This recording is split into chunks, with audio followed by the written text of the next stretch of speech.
ನೀವೇನಾದರೂ confuse ಆಗಿದ್ರಾ SIP ಅಂದರೆ ಏನು, SWP ಅಂದರೆ ಏನು, ನಾರ್ಮಲ್ SIP ಮಾಡಿದರೆ ಒಳ್ಳೆಯದಾ, ಸ್ಟೆಪ್ ಅಪ್ SIP ಮಾಡಿದರೆ ಒಳ್ಳೆಯದಾ? ಇಲ್ಲಿ ಒಂದು ಉದಾಹರಣೆ ಮುಖಾಂತರ ನೋಡೋಣ ಬನ್ನಿ. ಒಂದು ಪವರ್ ಆಫ್ SIP ಮತ್ತು SWP ಒಂದು ಸಿಂಪಲ್ ಕ್ಯಾಲ್ಕುಲೇಷನ್. ಪ್ರತಿ ತಿಂಗಳ ಒಂದು 10,000 ಹೂಡಿಕೆ ಮಾಡೋದ್ರಿಂದ ಪ್ರತಿ ವರ್ಷ 10% ಅದೇ ಸ್ಟೆಪ್ ಅಪ್, ಅಂದರೆ ಪ್ರತಿ ವರ್ಷ ಇನ್ಕ್ರಿಮೆಂಟ್ ಮಾಡೋದು 10%ಗೆ ಸ್ಟೆಪ್ ಅಪ್ ಅಂತ ಹೇಳ್ತಾರೆ. ಎನ್ಯುವಲ್ ರಿಟರ್ನ್ಸ್ ಬಂದ್ಬಿಟ್ಟು 14%.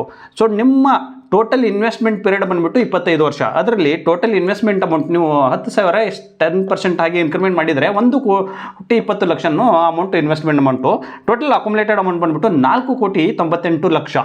ಸೊ ಇದು ಮೊತ್ತ ಬಂದ್ಬಿಟ್ಟು ನೀವೊಂದು ಮಂತ್ಲಿ ಒಂದು ಪೆನ್ಷನ್ ಥರ ನೀವೊಂದು ಆಫ್ಟರ್ 50-55 ಇಯರ್ಸ್, ಯಾರ್ದು ಏಜಿಗೆ 25-30 ವರ್ಷ ಇದೆ ಅವರಿಗೆ ಒಂದು ಒಳ್ಳೆಯ ಇನ್ವೆಸ್ಟ್ಮೆಂಟ್ ಪ್ಲ್ಯಾನು ಇವಾಗಲೇ ನೀವು ಪ್ಲ್ಯಾನ್ ಮಾಡಿದರೆ ಸೊ ಒಳ್ಳೆಯ ಒಂದು ಕಾರ್ಪಸನ್ನು ನೀವು ಕ್ರಿಯೇಟ್ ಮಾಡ್ಬೋದು.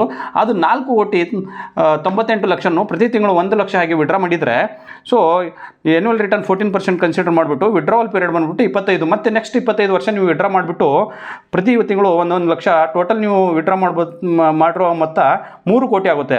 ಮತ್ತು ಇದು ಏನು ಮೊತ್ತ ಇರುತ್ತೆ ಇದ್ರ ಮೇಲೆ ರಿಟರ್ನ್ ಬಂದ್ಬಿಟ್ಟು ಟೋಟಲ್ ರಿಮೈನಿಂಗ್ ಮತ್ತೆ ಕಾರ್ಪಸ್ ಬಂದ್ಬಿಟ್ಟು 10,86,00,000 ನೀವೊಂದು ಕೊನೆವರೆಗೆ ಒಂದು ವೆಲ್ತನ್ನು ಕ್ರಿಯೇಟ್ ಮಾಡ್ಬೋದು. ಈವನ್ ಈ ಥರ ನೀವು ಏನಾದರೂ ಪ್ಲ್ಯಾನ್ ನೋಡ್ತಾ ಇದ್ದರೆ ಯಾವ ಸ್ಕೀಮ್ಸ್ನಲ್ಲಿ ಹೂಡಿಕೆ ಮಾಡಿದರೆ ಒಳ್ಳೆಯದು, ಎಷ್ಟು ರಿಟರ್ನ್ ಕೊಡುತ್ತೆ, ನಿಮ್ಮ ಎಲ್ಲ ಇಂಡಿವಿಜುವಲ್ ವೈಸು ರಿಸ್ಕ್ ಅಪ್ಡೇಟ್ ಮೇಲೆ ಸೊ ಡಿಫರ್ ಆಗುತ್ತೆ. It's all is goal based. Thank you and see you in the next video.